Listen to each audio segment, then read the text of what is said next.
Magandang araw po. Ngayon po ay magagawa tayo ng bilo-bilo. Naglagay na po ako ng glutinous rice flour.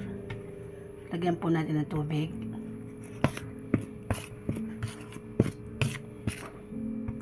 Kalkulahin po lang natin.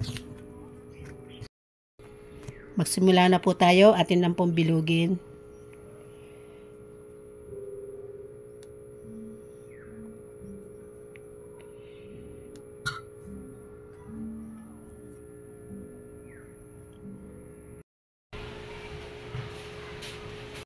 Lagay po tayo ng pangalawang gata. Atin pong pakuluin.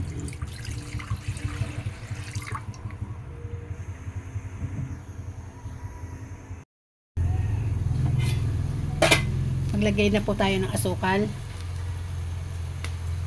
Kalkulahin lang po natin.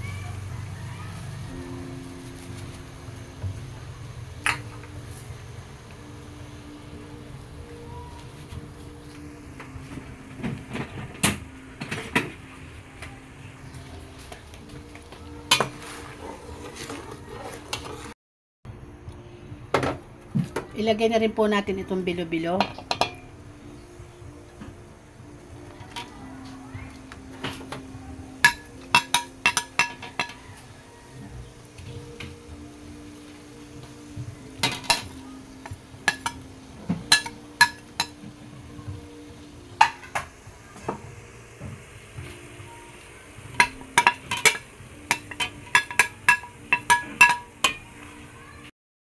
Ilagay na rin po natin ang sago.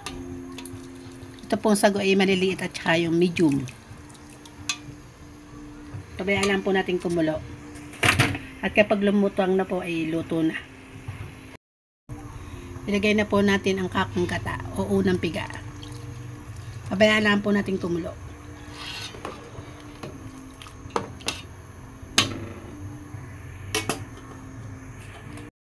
At dahil napadami po ang aking gata, kaya po ako'y nagtunaw ng glutinous rice flour sa tubig.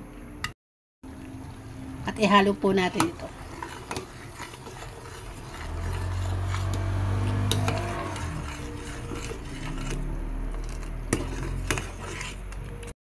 At ito at luto na po ang ating pinindot o bilo-bilo.